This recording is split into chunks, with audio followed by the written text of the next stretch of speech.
Welcome back, you filthy exiles. So I'm actually really excited about this video that I am working on because we are finally getting some progress in Path of Exile 2 to make it the best ARPG ever. Now, I wanted to approach this similar to how I've done this in the past, which is it's just going to be a genuine walk through the patch notes. This is 0.1.1 if you haven't watched my videos before. We're just not going to be focusing on any bullshit in these videos, and let's get into it. So, endgame changes, big changes. So, from what I understand so far is these patch notes, or this patch will be released tomorrow. So that's probably what, like 12 hours away, something like that. Most of us will be at work when this comes out, but you know what? I'm going to be home streaming. I'll be streaming tonight anyway, but I'll be streaming all tomorrow night and over the weekend and testing everything out because I'm pretty sure, for anyone who doesn't know, there's a lot of buffs in here and we'll talk through it. Pretty much all these patch notes are buffs and they haven't really touched any builds in a major way that I'm aware of so far. But there's a lot of changes to the actual game itself to move it away from, and whether or not you like it, Dark Souls-ish style gameplay and make it a Path of Exile game, which is really good.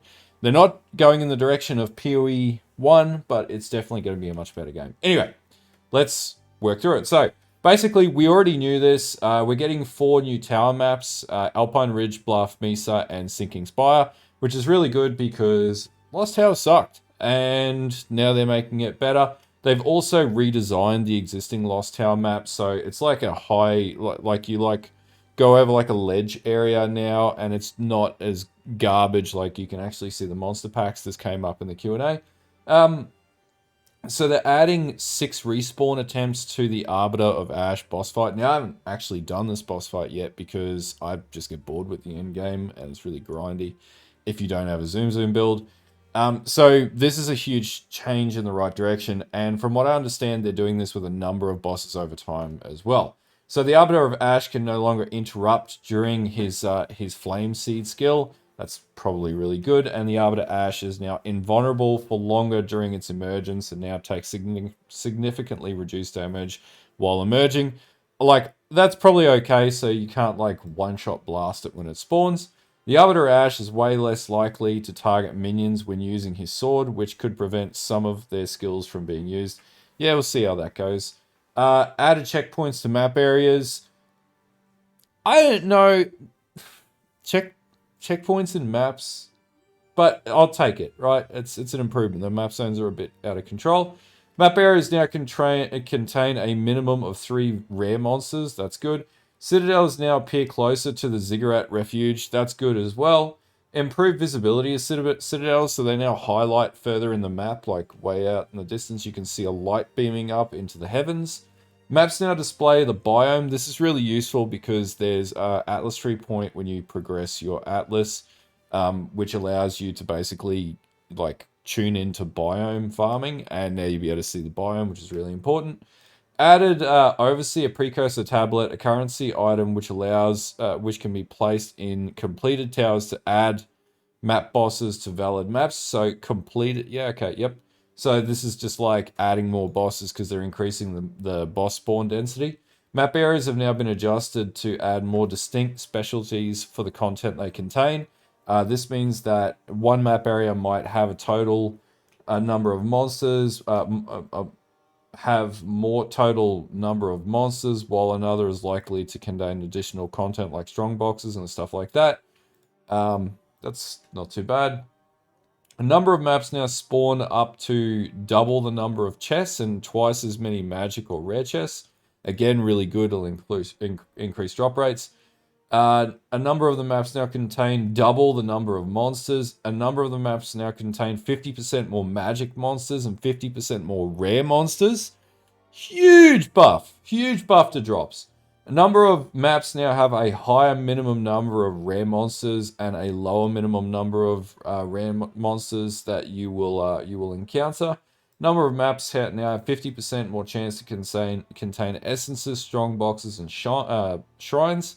All really good changes. This means you're going to have more probability of that stuff, so you're going to be farming it a lot more profusely.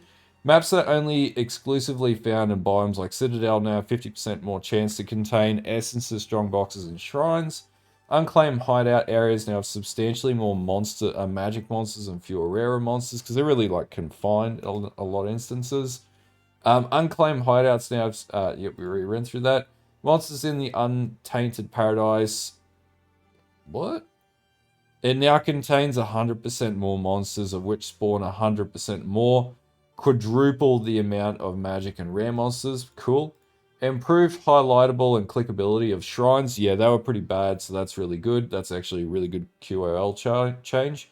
Reduce the damage scaling of monsters in Simulacrum encounters with added difficulty, so Sims now easy.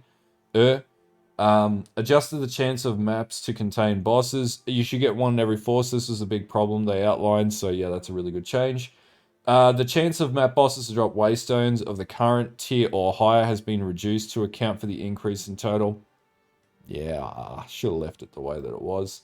Anyway, Radiant Waystone Atlas notable passives now grant 15% chance for map bosses to drop a waystone of their current tier or higher. So there's a slight nerf to the waystones to reduce the amount of the Atlas waystone Atlas to reduce the drop probability. The same applies to the other 6% of chance for bosses to drop a waystone of the current tier or higher is reduced as well. The I'm Not Afraid of You Delirium Atlas passive has now been Delirium bosses in your maps drop 100% increased Simulacrum splinters from 50%. So more splinters, so Sims more accessible moving forwards. Reduce the number of monsters and small chests from breaches by 15%. This was like ridiculous, to be honest with you.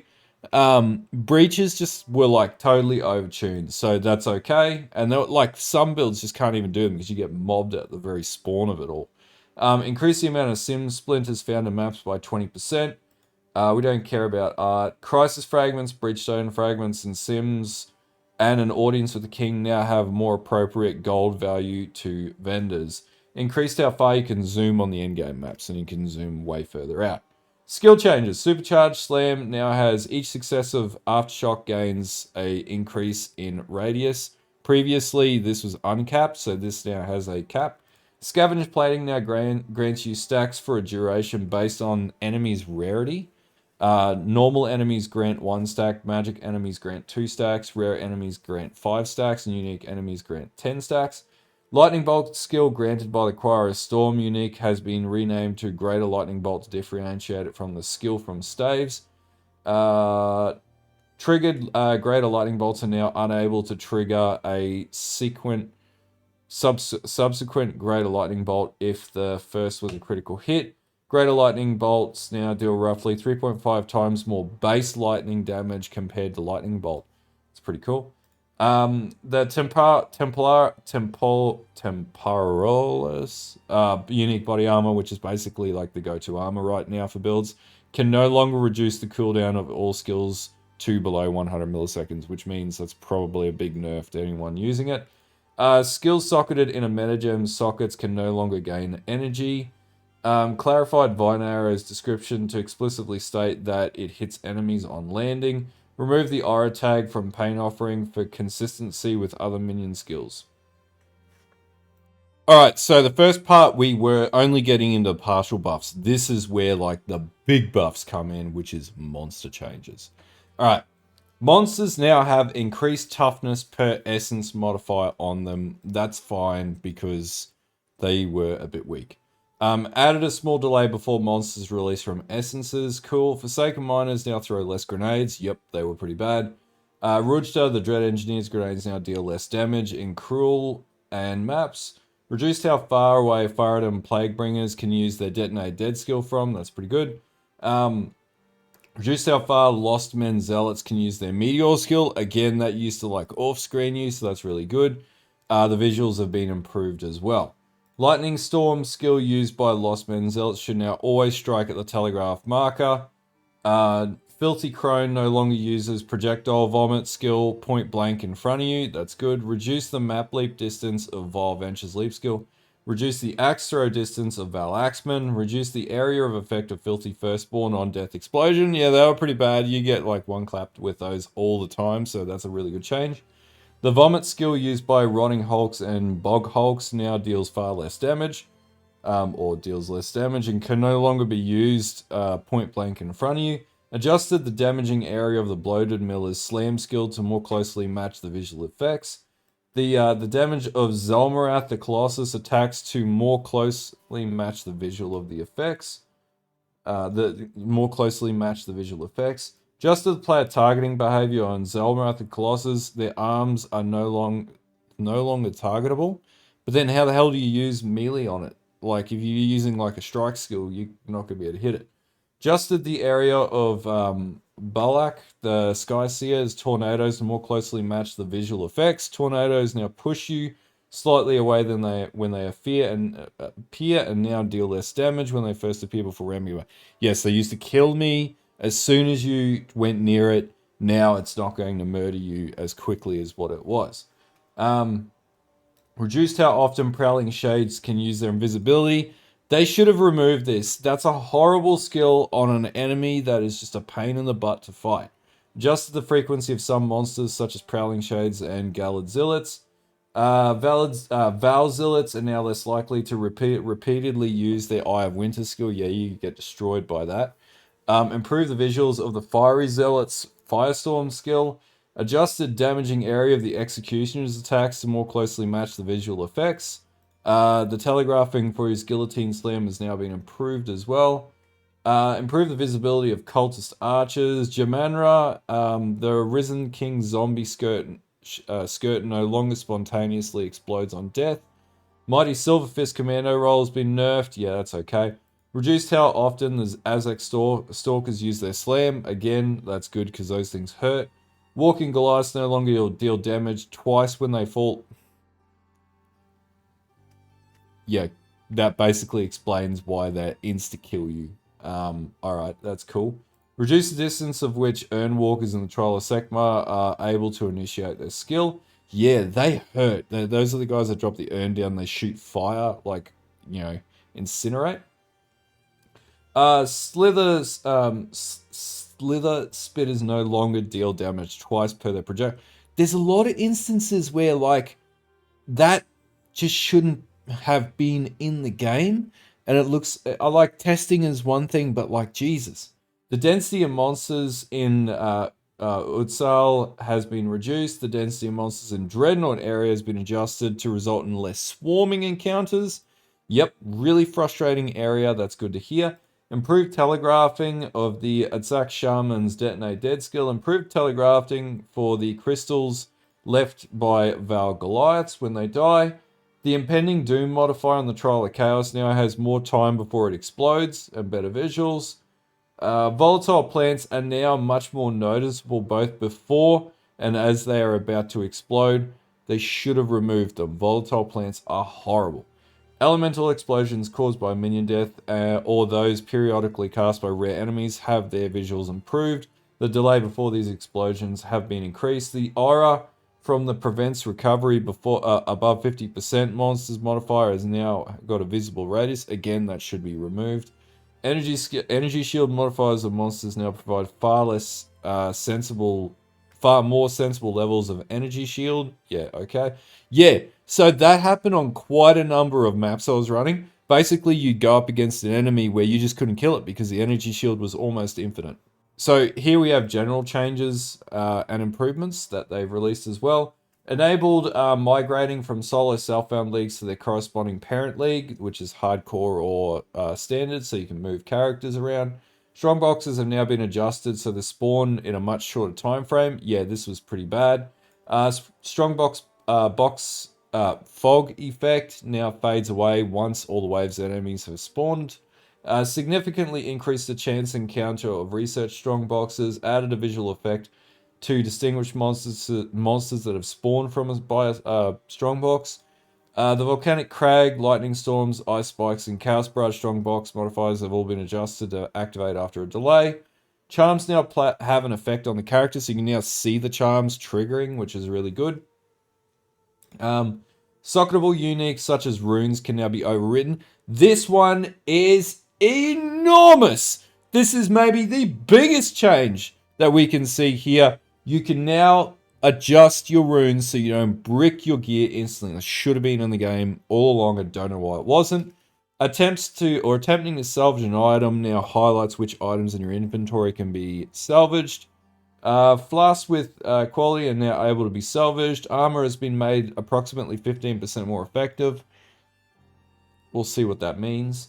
More monsters are now able to be pushed while dodge rolling, so we can now push them. And I said this in like one stream, I was talking about this. If we can be pushed, enemies should be able to be pushed because that, like, they just block you. It's really bad.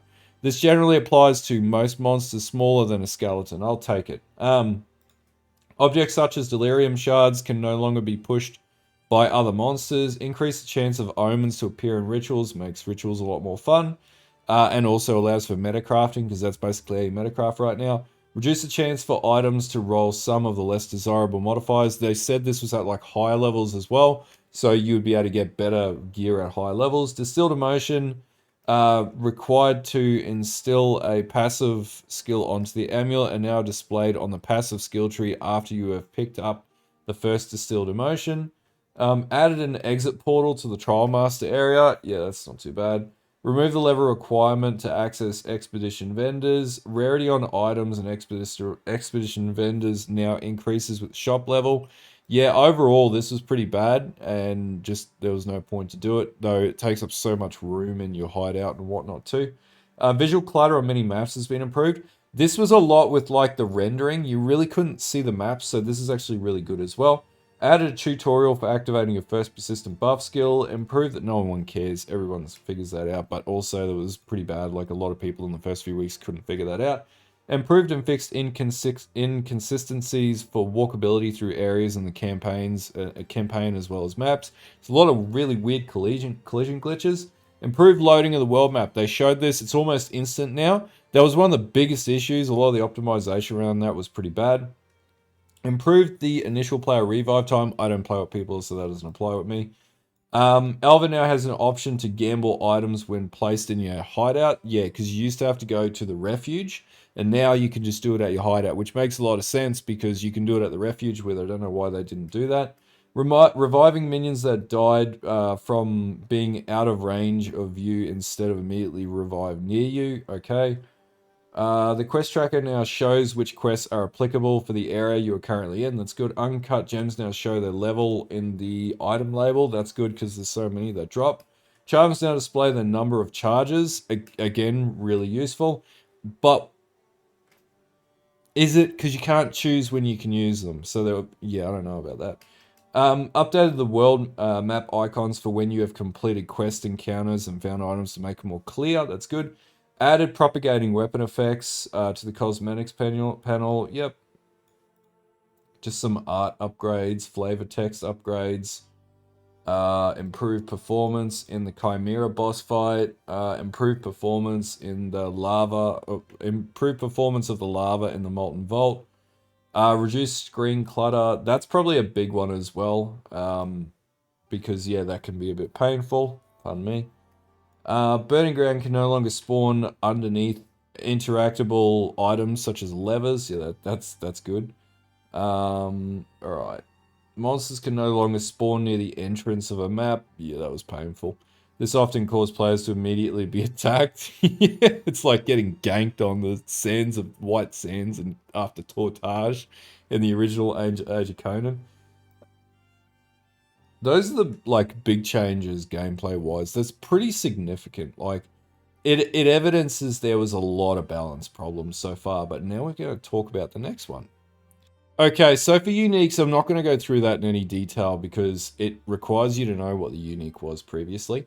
So we're going to skip over this one in this video, but I'll put a link to all this in the description below. And if you want me to do a video talking about uniques, we might do one separately and bring them up or just review them maybe in shorts and stuff like that. But let me know below. There's just a fair bit to go through here. The ones that stick out to me is like brass domes in the game. I didn't even know that was in the game. Now I'm going to make a build that uses brass dome because it's dope. Brass dome could be really good for a reflect build, a thorns build, to be honest with you, because thorns is a node that uses armor to reflect. With the change to scavenged armor, that could actually be really good. But yeah, anyway, I'll skip to the next section, and yeah, we might do a separate video for uniques. All right, so the last one that really sticks out is bug fixes. And we never used to go through these in patch notes, but this is so significant, especially because of all the bugs that are in Path of Exile 2 right now. So, fixed 4 types of client crashes and also 4 instances of crashes. Fixed a mana flare bug as well. We've also got a fixed bug for where vine arrow plants were incorrectly counted as targets when dealing splash damage through an implicit modifier on the cultist Great Hammer. I think this was a damage glitch that a streamer was using, so this is now gone. Um, Fixed a bug where Siege Cascade was targeting Vine Arrow plants and frost walls, so yeah, okay, can't do that anymore. Fixed a bug where Herald of Ice was still exploding shattered enemies when the gem was set to be used with current with your currently inactive. I think this was being exploited a lot too, so this is out of the game. All right, so we've also got fix a bug where concoction skills were considered as bow skills. So stupid. Increased damage with bow skills, then was able to work with concoction skills. Oh man, that's yeah okay. All right, well that's fixed now. Fixed a snapshotting issue with energy shield when using Mark of the Stitched Demon. There's going to be people who are going to be annoyed about that. Fixed a bug where Minion Pact was able to drain the life of lingering illusions. Fixed the bug where 5 bows could not roll increased attack, where tier 5 bows could not roll increased attack speed, and tier 5 rings could not roll maximum life. Right, we can now min-max that stuff. Fixed the bug where you could briefly be unable to perform any skill if you tried to interact with it. Yes! This happened constantly! Especially when you play melee. This was really annoying, so that's a good change. Fixed a checkpoint. Fixed an issue where a checkpoint and Temple of Kopek boss could summon to. Yep, this happened to me as well. In like nearly 300 hours, I think I've had a lot of these issues happen. Fixed a bug where Shockwave Totem did not work when used with Support Gem Astral Projection. Fixed a client crash that could occur with Power Siphon while holding a shield. Fixed a crash that could occur on Couch Co-op when using unique stash tabs or corruption altars. Fixed a bug where Vine Arrow did not slow enemies. Fixed a bug where terrain generation for the client can get you out of sync with the server for Trial of Sekimas. Fixed a bug where crossbow would fail to reload if the player did not have enough mana available. Fixed a bug where spark would fail to cast while standing on the edge of walkable terrain. Fixed a bug where Temporal Chain's debuff icon was not displaying the correct description when hovered over. Fixed a bug where unique item Fire Flower could fail to use fire damage to the player when an enemy was ignited. Fixed a bug where Ghost Dance would remain active when the player was no longer when no longer enough spirit was met for the requirement. Fixed the way forward Atlas passive that caused the Arbiter Ash to drop T16 waystones instead of T15. It's actually a little bit amusing. Like, yeah, it's early access, so this is expected, but Jesus Christ. Fixed the bug where unique bows did not play the audio when firing arrows. Fixed the bug where engraving a support gem did not play the audio. These are pretty benign. What else we got? Fixed the bug where interactable items could not be cancelled on. Basically, this was augury with the thing. Almost always, I could never dodge roll out of using the levers, and then you die the enemies.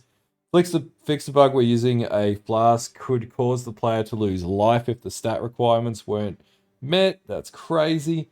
Fix the bug where friends would show up offline when they change characters. Fix the bug when the opening intro cinematics did not play on the PC platform. Fix the bug where incomplete unique items could be obtained.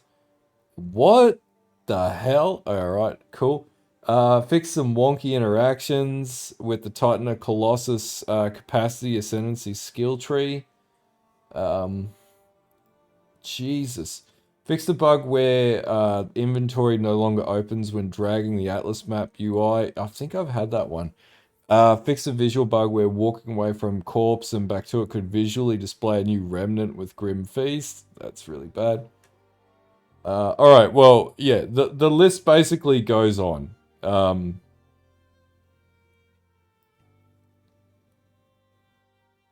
Yeah. Anyway, I'll put it in the description. There's a lot of bugs that they basically fixed in this game that, in some cases, some people might have also been exploiting.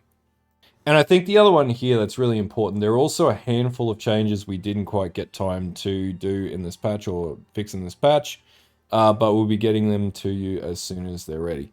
And I think, like, I'll put a link in the description to all of this. This is an enormous amount of patch notes, but this isn't even like the most amount of stuff. A lot of this is just like fixing the game to get it into a workable state. And for anyone who's like, oh, the game is perfect, it's not. It's very far from it. It's early access. It's not perfect. I feel like the most significant changes when we look at this, though, are like these monster changes. I feel totally changed the way the game plays in many, many ways. There's also a lot of the general changes around that, and also a lot of these endgame changes will totally change how the gameplay plays in the endgame. Um, there's no such thing as Souls-like gameplay in Path of Exile. It's not a thing. It's Path of Exile. And the way that I read a lot of these changes, and some people are really critical of these changes, saying it's not enough. That might be true, but right now, this is an enormous amount of changes, and some of these are really significant. And it sort of gets the game ready for new stuff that's going to be added in. I feel like releasing with maces and stuff, like there's a lot of stuff that needs to happen with melee to make it more workable.